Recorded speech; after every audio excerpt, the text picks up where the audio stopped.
की बात की, इस पे मैं बात कर सकता हूं लेकिन आज नहीं करूंगा क्योंकि वक्त कम है। कभी और इस पे डिस्कस करेंगे। मैं तैयार हूं उस पे भी बात करने के लिए। ये अभी से राउंड 2 की भूमिका तय हो रही है। Does God exist round 2। चूंकि आज गॉड के एग्जिस्टेंस पे बात है तो मैं उसी के रिलेटेड जो है आपके सवालात को एंटरटेन भी करूंगा और मैं भी पूछूंगा। आपने कहा कि आपने साबित ही नहीं किया, जबकि आर्ग्यूमेंट ऑफ कॉन्टिजेंसी बुनियादी आर्ग्यूमेंट है। आप मुझे कॉन्टिजेंसी का मतलब बताइए, आपका मतलब क्या है कॉन्टिजेंसी? कॉन्टिजेंसी का मतलब यह हुआ कि हर वो वजूद जो किसी भी चीज का पाबंद है, हर वो वजूद या हर वो चीज जो अपने एग्जिस्टेंस में किसी भी चीज के पाबंद है और उससे बाउंड है, उसको उसकी जरूरत है, उस पर डिपेंड करती है, तो जाहिर सी बात है कि उसका कोई ना कोई कॉज होता है। ये तो अक्ल की बात है। ये आप रीजनिंग की बात करते हैं, मैं वही कर रहा हूं। दूसरी चीज, आपने ये बात कही कि इतने बिलियन लाइट ईयर्स दूर है, उसका मेरा क्या लेना देना। फिर मेरे ख्याल से आपको ये नहीं कहना चाहिए I think therefore I am an atheist. आपको सोचना चाहिए। सिर्फ आप एक लिमिटेड दायरे में रहकर नहीं सोचें, बल्कि बाहर निकलकर सोचें। आपने तीसरा सवाल किया, आपने 2-3 सवाल एक साथ। ऐसी बातें ना कीजिए, कुत्तों को इतराज हो जाएगा आप पे कि आप कुछ भी सोचिए। ये इजाजत आपको है नहीं, मुझे है।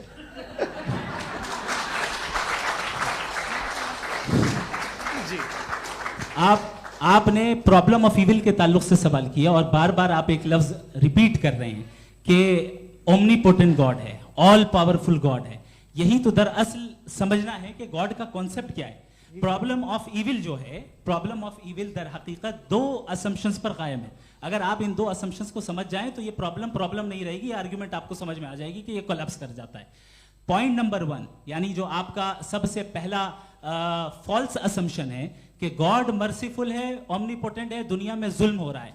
लेकिन आपको यह समझना चाहिए कि हमारे वर्ल्ड व्यू के मुताबिक गॉड सिर्फ ओमनीपोटेंट और सिर्फ मर्सीफुल नहीं है, बल्कि वो ऑल वाइज भी है और वो ऑल नोइंग भी है। उसके हर काम के पीछे हिकमत और विजडम है। ये कोई जरूरी नहीं है कि वो हिकमत और विजडम आपको समझ में आए या मुझे समझ में आए। अगर आप जो समझ रहे हैं उसके मुताबिक आप फैसला कर रहे हैं, ये लिमिटेड पर्सपेक्टिव से आर्ग्यूमेंट है। और इस चीज को हम अपनी दुनिया में, अपने लाइफ में, डेली लाइफ में इस प्रिंसिपल को एक्सेप्ट करते हैं। हम जब किसी डॉक्टर के पास जाते हैं, डॉक्टर के पास जाकर वो अगर उसने हमें कोई दवाई दी है तो हम ये तो नहीं कहते कि जब तक आपके पास जितना नॉलेज और जितना विजडम नहीं है, आपने क्यों ये दवाई दी है, तब तक हम इस चीज को एक्सेप्ट नहीं करेंगे।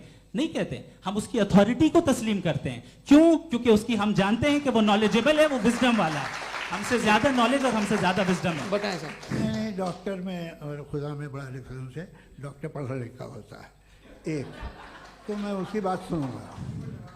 2 ये नहीं, कुछ जवाब तो ये भी नहीं है सर। प्लीज, अगर सब ऑडियंस से बोलने लगेंगे तो फिर मतलब नहीं सिविलाइज बहस का। मतलब आप ये कहें कि चूंकि आप डॉक्टर पे बिलीव करते हैं इसलिए खुदा पे बिलीव कीजिए, क्या ये मिसाल आपको समझाने के लिए आर्ग्यूमेंट है, इस पे आपको एतराज नहीं है। तो सिंपल बात ये है कि मैं अगर ये यकीन कर लूँ कि एक ओमनीपोटेंट, उसकी मसलहत है, ये जो बच्चे मर रहे हैं ये मसलहत है उसकी, मुझे नहीं चाहिए इसकी मसलहत। उसकी मसलहत नहीं, यही तो समझना है। मतलब एक्सपीरियंस। अच्छा, इस आपने अभी मेरी बात पूरी सुनी नहीं। मैंने कहा आपका पूरा आर्ग्यूमेंट 2 फॉल्स असम्पशंस पर है। एक फॉल्स असम्पशन मैंने बता दिया, दूसरा फॉल्स असम्पशन ये है कि इस दुनिया में इविल के होने का कोई गुड रीजन नहीं है, जबकि हमारे पास बाज रीजंस मौजूद हैं, हमारे पास बाज वजूहात मौजूद हैं। अगर इस दुनिया में इविल ना हो तो आप गुड को डिफाइन कैसे करेंगे? अगर जुल्म ना हो आप इंसाफ को समझेंगे कैसे? अगर तारीकी ना हो तो आप लाइट को समझेंगे कैसे? बहुत अच्छे। अभी और सुन लें, अभी और बाकी है। ये तो बात बहुत पसंद आई साहब मुझे, कि जब तक रेप ना हो तब तक औरतों की इज्जत का ख्याल आपने मेरा जवाब पूरा सुना ही नहीं। जब तक के बच्चों का कत्ल ना किया जाए तब तक आपको बच्चों की मासूमियत की इज्जत। आपने पूरा जवाब सुना ही नहीं। क्या बात है, क्या आपने नुक्ता निकाला? आपने पूरा जवाब सुना ही नहीं। आप सुन लें, मेरी बात सुन लें। ये मैंने आपको एक चीज बताई। दूसरी चीज, इस दुनिया में हम आए हैं टेस्ट के लिए, हमारा टेस्ट हो रहा है और हर इंसान का अलग अलग अंदाज में टेस्ट होता है। और इस दुनिया में अगर इविल मौजूद है तो वो इविल जरिया है हमारे अंदर ह्यूमन नोबल क्वालिटीज को डेवलप करने का और अलग अलग फील्ड में प्रोग्रेस करने का। और अगर हमारे अंदर और इस दुनिया में इविल नहीं होता तो बताइए टेस्ट का मतलब क्या होता? अगर मैं अपने स्टूडेंट को एमसीक्यूज दूं और उसमें सिर्फ राइट आंसर लिख कर दे दूं और कहूं तुम्हारा टेस्ट हो गया, ये मीनिंगलेस है। इस दुनिया में अगर हम टेस्ट के लिए आए हैं तो जाहिर है गुड एंड इविल दोनों मौजूद है। बताइए। तो अगर गुड एंड इविल दोनों मौजूद है तो ये इविल भी खुदा का बनाया हुआ है। जी हाँ, खुदा का बनाया हुआ है, लेकिन अच्छा चलो अच्छी बात। जी बिल्कुल, तो बिल्कुल खुदा ने मतलब बनाया है। अभी तो ये है कि जो मेजॉरिटी है दुनिया में वो इविल है, तो ये खुदा एक्चुअली इविल के साइड पे लग रहा है मुझे। बिल्कुल भी नहीं, मैं बताता हूं। मेजॉरिटी में तो वो है। क्या बात कर रहे हैं भाई आप। मैं बहुत कोई भी जो मुंसिफ होगा, चाहे आपका अपना घर हो जिसके आप सबसे बड़े हैं, चाहे आपकी ऑर्गेनाइजेशन हो जो आप चलाते हैं, वहां पर आप इवल रखेंगे साबित करने को कि बाकी लोग शरीफ हैं। मेरी बात सुन क्या लें। ये आर्ग्यूमेंट ही गलत है? अगर कि जब तक के कोई इवल नहीं होगा तब तक के शरीफ आदमी शरीफ नहीं लगेगा। अगर एग्जामिनर गलत ऑप्शन दे रहा है तो एग्जामिनर इविल नहीं हो गया, जो गलत ऑप्शन को सेलेक्ट कर रहा है वो फेल होगा। क्रिएटर ने इविल को बनाया है लेकिन वो इविल नहीं है। अच्छा सुनिए मेरी बात, एक- लेट मी एक- कंप्लीट एक- सर, एक- हाँ। Let me complete sir. जी जी क्रिएटर ने इविल को बनाया है टेस्ट के लिए, वो इविल नहीं है। इविल वो होगा जो उसे इख्तियार करेगा। छुरी को बनाने वाला गलत नहीं होता है, छुरी का गलत इस्तेमाल करने वाला गलत होता है। रेप को कैसे गलत इस्तेमाल करते हैं? रेप इंसान के फ्री विल का नतीजा है। ये रेप कैसे गलत इस्तेमाल होता है? ये मुझे अब सुन लें, अब सुन लें। गलत इस्तेमाल होता हाँ मैं बता रहा हूँ रेप कैसे गलत ना, मैं बता रहा हूँ जी। कि जो इविल इस दुनिया में मौजूद है उसके कई सारे तरीके हैं। एक तरीका इंसान का अपना फ्री विल है। अब अगर कोई रेपिस्ट रेप कर रहा है तो इसका गॉड का कसूर नहीं है, वो अपने फ्री विल का गलत इस्तेमाल कर रहा है, उसको सजा मिलनी चाहिए। अच्छा। और उसी के लिए जहन्नम बनाई गई है। ये फ्री विल का भी बड़ा चक्कर। आप कोई बुरा काम करते हैं या कोई बुराई होती है तो ये कहा जाता है कि ये फ्री विल है। 7 billion free wills are moving on this planet. 7 billion free will. और एक आदमी अपनी फ्री विल से मुझे कत्ल कर दे तो मैं खुदा की मर्जी से मरा हूं कि इसकी फ्री विल की वजह से? मेरी मौत खुदा के हाथ है या ये फ्री विल वाले के हाथ है? खुदा ने फ्री विल का निजाम बनाया है और उस निजाम का गलत इस्तेमाल करके कोई आपको मार रहा है, इस्तेमाल करके मेरा कत्ल कर देता है। अब मेरी मौत का जिम्मेदार कौन है? वो इंसान जिम्मेदार है। वो इंसान। जी। तो ये कहना कि और उसको खुदा ही उसको जिंदगी उसको देता सजा है, मिलेगी।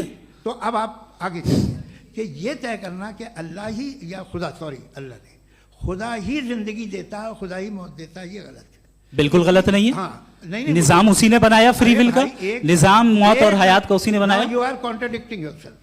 अभी आपने कहा कि एक आदमी ने फ्री विल से आपको मार दिया, इसमें उसे फ्री विल दी गई थी, उसने गलत इस्तेमाल किया।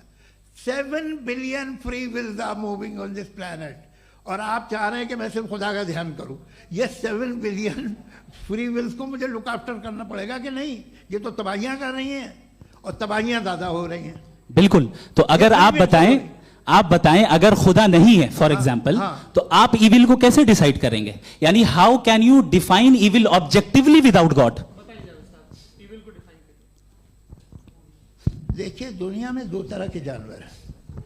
एक जो अकेले रहते हैं जंगल में और एक जो ग्रुप्स में रहते हैं। ग्रुप में जो भी रहेगा, चाहे वो आपका फाउंडेशन हो, चाहे कोई क्लब हो, चाहे कोई पॉलिटिकल पार्टी हो, चाहे कोई यूनिट हो, उसमें आपको इंटरैक्ट करने के रूल बनाने पड़ेंगे। यानी लोग तय करेंगे। लोग तय करेंगे। अगर लोगों ने यह तय किया कि किसी का रेप करना सही है, आप जस्टिफाई करेंगे? नहीं, लोग आपका फाउंडेशन तो ये हो गया ना कि लोग इविल डिसाइड दुनिया करेंगे। में- नहीं अरे दुनिया में ऐसे ग्रुप्स हैं जो रेप को जायज़ मानते हैं सर्टन हालात में। मैं डिटेल में नहीं जानूंगा, आप भी जानते हैं। ये जो आईसिस वाले थे जिन्होंने क्या किया था, तो उन्होंने क्या किया उसका खुदा से कोई ताल्लुक नहीं है सर। मैंने सिंपल सवाल किया कि इविल को आप डिफाइन करते चलिए, कैसे चलिए, हैं? आइए वापस आइए। जी। आप साथ में तभी रह सकते हैं जब कुछ आप ऐसे उसूल डेवलप करें जिसमें हर एक का बेसिक तहफ़्फ़ुज़, हर एक का बेसिक राइट हो और हर एक को कोई आराम मिले। यही तरीक़ा है किसी भी ऑर्गेनाइजेशन जिसमें एक से ज़्यादा लोग हैं और वो ऐसे चलती है ज़िंदगी। उसमें अगर आप गड़बड़ करेंगे तो तबाही होगी, नुकसान होगा, बर्बादियाँ आएंगी। और अगर उसमें आप घर ले लीजिए ना, एक हस्बैंड है, एक वाइफ है, बच्चे हैं, वालदा भी हैं, 2 बहनें भी हैं, एक भाई भी है। अब इसमें कोई निज़ाम आपको चाहिए साथ में रहने का और एक दूसरे पे भरोसा रहे, एक दूसरे के बहीख्वाह हों, एक दूसरे की मदद करें, ऐसी जिंदगी। सर आपकी बात आ गई, आप ये कह रहे हैं कि लोग डिसाइड करेंगे क्या सही है क्या गलत है, यही है मेजॉरिटी डिसाइड करेगी क्या सही है क्या गलत है? अरे भाई बिल्कुल। मेजॉरिटी अगर ये कहे कि नाजी जर्मनी के साथ जिस तरह मेजॉरिटी थी कि जेनोसाइड करना सही है, आप जस्टिफाई करेंगे? उस वक्त आपका ये सवाल सिर्फ उसके बाद क्लोजिंग। हाँ, उस वक्त प्लेनेट पे जो लोग थे, हाँ। उनमें कितने लोग हिटलर को सही समझते? अच्छा, प्लेनेट की मेजॉरिटी तय करेगी सोसाइटी की नहीं, प्लेनेट की मेजॉरिटी गॉड के एग्जिस्टेंस को सही मानती है, आप क्यों नहीं मानते? ये हेलो हेलो हेलो, ये क्रॉस क्वेश्चन का राउंड यहाँ पर समाप्त होता है। और ये बड़ा अच्छा है कि इस तरह से फ्रेगमेंट कर दिया गया है ताकि जो मरकरी ऊपर जा रहा है नीचे आ जाए। जवाब दे दूं।